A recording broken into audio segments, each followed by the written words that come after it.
अस्सलाम वालेकुम मेरे प्यारे प्यारे व्यूवर्स को मेरा प्यार भरा सलाम। मैं हूँ हफ्सा फरीद और आप देख रहे हैं मेरा YouTube channel Hafsa Farid cooking. उम्मीद करती हूँ आप सब खैरियत से होंगे, खुशबाश होंगे। आज मैं आप सबके साथ बहुत ही स्पेशल किस्म की रेसिपी जो है शेयर करने जा रही हूँ, जिसमें मैं आपको बताऊंगी कि शकरकंदी को बगैर पानी में उबॉयल किए आप कैसे कुक कर सकते हैं।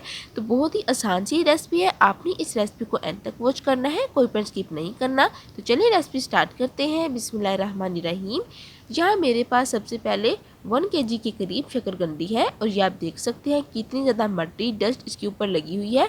हमने अच्छे से शकरकंदी को वॉश करना है ताकि जो डस्ट वगैरह है, डस्ट पार्टिकल रिमूव हो जाए। तो सबसे पहले हम हायन की मदद से अच्छे से मसल के ये शकरकंदी को वॉश करेंगे। साथ ही मैं आपको बताते चलूँ कि शकरकंदी जो है विटामिन ई का बहुत अहम सोर्स है। इससे हमारी जो स्किन की प्रॉब्लम है वो तमाम प्रॉब्लम ख़त्म हो जाती हैं। अगर आपकी स्किन पर रिंकल्स हैं, पिंपल्स हैं, निशान छोड़ जाते हैं, स्किन जो है फेयर नहीं है, ग्लो नहीं कर रही, तब आप शकरकंदी का इस्तेमाल अपनी डाइट के अंदर ज़रूर साग रखें। इससे आपकी डाइट भी अच्छी होगी और साथ ही साथ आपकी स्किन की तमाम प्रॉब्लम्स हैं वो भी ख़त्म हो जाएंगी। तो ये देखें, अब इस तरीके से हमने तमाम शकरकंदी को अच्छे से वॉश कर लेना है और देखें वॉश करने के बाद इसकी ये कंडीशन हो जाएगी।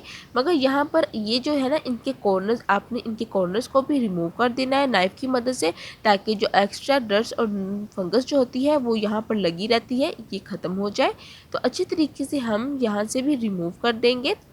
तो बहुत ही आसान सी रेसिपी है। इसके अंदर मैं आपको बताऊंगी कि बगैर पानी डाले कैसे स्टीम के अंदर आप जो शकरकंदी है उसको कुक कर सकते हैं, और ये भी बताऊंगी कि आपने कितने टाइम शकरकंदी को कुक करना है और कितने टाइम नहीं, कौन कौन सी ऐसी गलतियां हैं जिसकी वजह से जो शकरकंदी है वो ख़राब हो जाती है। तो देखें, सबसे पहले तो नाइफ़ की मदद से इसके जो कॉर्नर्स हैं वो हम रिमूव करेंगे ताकि जो एक्स्ट्रा डस्ट और फंगस लगी हुई है वो ख़त्म हो जाए। ठीक है, तो अब ये आप देख सकते हैं अच्छे से तमाम जो शकरकंदी है इसके कॉर्नर जो है वो मैंने रिमूव कर दिए हैं, साफ़ कर लिए हैं। अब हम नेक्स्ट प्रोसेस की तरफ आते हैं कि इसको हमने कुक कैसे करना है। तो उसके लिए यहाँ पर सबसे पहले एक प्रेशर कुकर लेंगे। इसके अंदर मैं एक गिलास पानी शामिल करूँगी। तो एक गिलास पानी शामिल करने के बाद अब यहाँ पर मेरे पास एक स्टैंड है। ये स्टैंड आपके पास भी मौजूद होगा, अगर नहीं है तो परचेज़ कर लें, इसके बहुत ज़्यादा फ़ायदे होते हैं। इसको हम रखेंगे ऐसे ऊपर और इसके ऊपर हम रख लेंगे शकरकंदी। तो इस तरीके से आपने तरतीब वाइज अरेंज करके शकरकंदी को इस पर रख देना है। इस पॉइंट पर अगर आपने अभी तक मेरी रेसिपी को लाइक नहीं किया तो प्लीज़ मेरी रेसिपी को लाइक कर दें और मेरे चैनल हफ्सा फरीद कुकिंग को सब्सक्राइब कर दें, आपका बेहद शुक्रिया। तो देखें, जब हम तमाम शकरकंदी को इस पर अरेंज कर लें, इसके बाद आपने कुकर बंद कर देना है और आपने 3 मिनट से ज़्यादा टाइम नहीं देना। जब देखें इस तरीके से विसल हिलना शुरू हो तो आपने 3 मिनट टाइम देना है। उसके बाद कुकर बंद कर देंगे और देखिए ठंडा होने के बाद नाइफ़ अंदर डालकर हम चेक करेंगे कि जो हमारी शकरकंदी कुक हो चुकी है। अब देखिए हम बाहर निकाल लेंगे।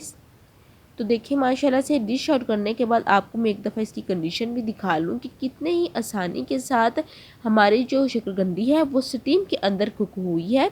सिर्फ 3 मिनट के अंदर अंदर हमारी जो शकरकंदी है वो कुक हो चुकी है। आपको पानी में बॉयल करने की ज़रूरत नहीं है। और यहाँ पर मैं आपको बताती चलूँ, अक्सर लोग ये गलती कर जाते हैं कि वो ज़्यादा कुक कर लेते हैं।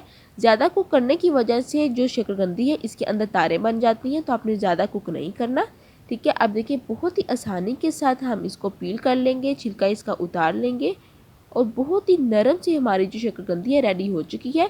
इस तरीके से अगर आप शकरकंदी रेडी करेंगे तो ये बहुत ही मीठी भी बनेगी, फीकी नहीं बनेगी। इसका जो अपना टेस्ट और फ्लेवर है वो भी ख़राब नहीं होगा। ठीक है, अब यहाँ पर आगे चलकर मैं आपको ये भी बताऊंगी कि कौन से ऐसे मसाले हैं जिसको हम घर में रेडी कर सकते हैं और अपने मेहमानों को सर्व कर सकते हैं। बहुत ही स्पेशल किस्म की रेसिपी है। सबसे पहले हम तमाम शकरकंदी को इस तरीके से जो छिलका है उसका रिमूव कर देंगे। अब हम मसाला बनाते हैं। तो उसके लिए यहाँ पर 1 टेबल स्पून के करीब मेरे पास काला नमक, 1 टेबल स्पून के करीब वाइट नमक और 1 टेबल स्पून के करीब ही लाल मिर्च पाउडर है। इसको हम अच्छे से मिक्स कर लेंगे और ये देखिए जो गुठलियाँ ये भी हम अच्छे से मसल लेंगे। बस ये 3 चीज़ें हैं जिससे हमने मसाला रेडी करना है। अब ये मैं आपको दिखाती हूँ कि इसको हमने यूज़ कैसे करना है। तो यहाँ पर देखें अच्छे से मैंने शकरकंदी है इसको सर्कल शेप में मैंने काट लिया है।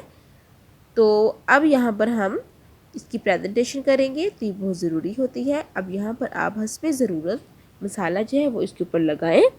और अब साथ ही इसके अंदर खटास लाने के लिए, खट्टापन लाने के लिए एक स्पेशल इंग्रेडिएंट है जिसका हम इस्तेमाल करेंगे। वो इस्तेमाल करना आपके लिए बहुत ज़रूरी है।